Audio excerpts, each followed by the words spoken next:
Module 12. How to Transition into Language Patterns, January 2009. The subject is How to Transition into Language Patterns. Very often, people say, I can do the walk up and get started talking, but it just feels awkward transitioning into patterns. How do I do it, Ross? This video is going to address that question. Here are some reminders. 1. First, a pattern like the Discovery Channel pattern or the blowjob pattern is not just a long, memorized speech. 2. A pattern is any use of language that will capture and lead the imagination and emotion of women, open up the third or fourth levels of her mind, and get the right brain going. It could be the use of suggestive language, embedded commands, questions, metaphors or jokes. 3. Next, don't predict your outcome prior to experimenting. Your worries about getting caught or about whether you'll feel awkward doing it may have no accuracy as far as what will really happen. 142. I also want you to remember that just because you're uncertain or nervous doesn't mean you're about to fail. Your uncertainty and nervousness usually contain no information value whatsoever about what's going to happen in the outside world.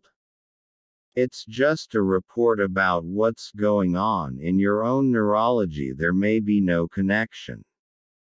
Just because you're feeling nervous doesn't mean the other person won't receive what you're about to do very well. You just don't know. I want to give you this concept of gold coins, counterfeits and fishhooks.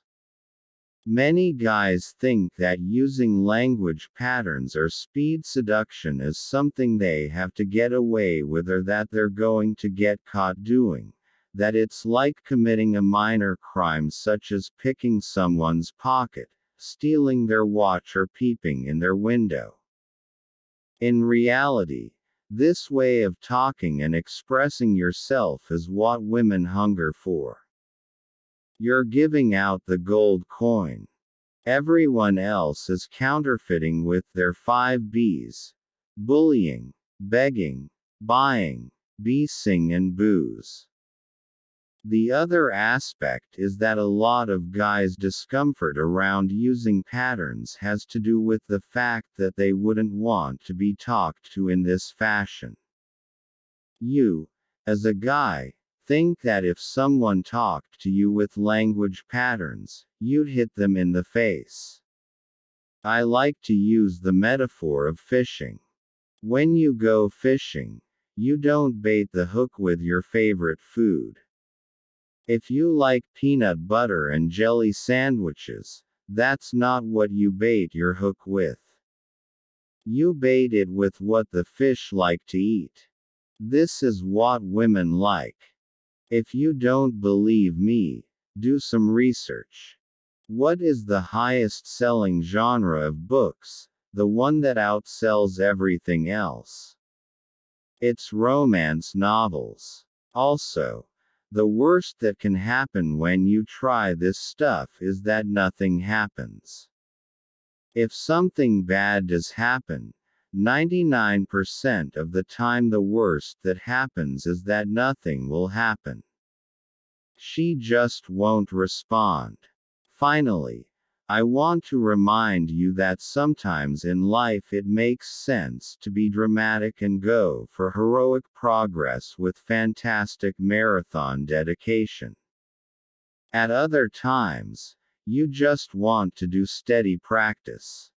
Depending upon where you are in your life and what else is going on, one or both of these may 143 work better for you.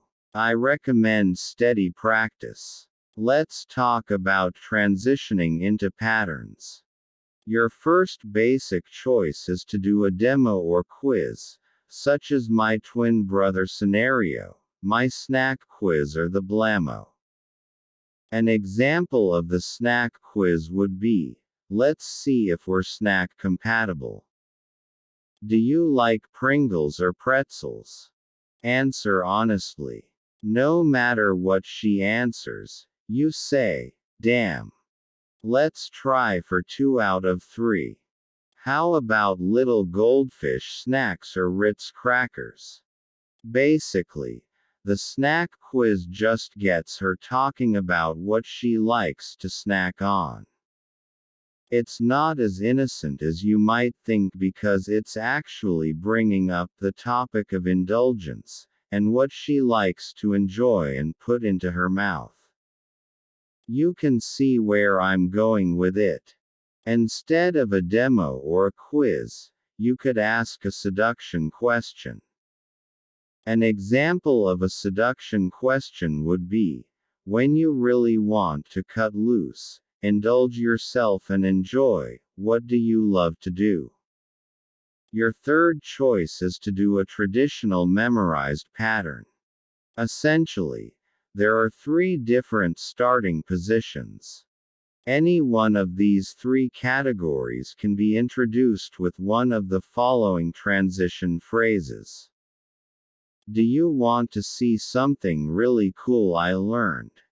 I noticed something very interesting about you. Do you know what I think teaches you a lot about people? I watched the most interesting show on TV the other night. I'll bet I can show you something about yourself that no one else knows. As you can see, these transition phrases can introduce almost anything. I also want to recommend that you offer challenges, particularly when you're doing a demo or quiz. I like these. They are good. You could say, I don't know if you're X enough to really want to learn about yourself, where X is whatever positive qualities she would want to live up to. Some of the typical qualities that women want to think they show in their lives are open-mindedness and adventurousness. I don't know if you're open-minded enough to really want to learn about yourself, or, I don't know if you're adventurous enough to really want to learn about yourself. 144. Here's another one. You know, there's something really interesting I'd like to show you about yourself, but not everyone is up to learning new things. What is she going to say? Would she really say, I don't like learning new things? The other thing is that we don't tell her what that something is. We're not going to let her know up front what that something is in order to make her curious about it. What is she going to say? No, I don't like to learn about myself. I'm a militant dumbass. I just like to have sex, smoke dope and listen to bad rock and roll. Even if she is a dumbass, she doesn't want to admit it. I recommend that you get the Gold Walk Up DVD. It's really simple to introduce patterns. All you have to do is get your ass out there and do it. End Module 12.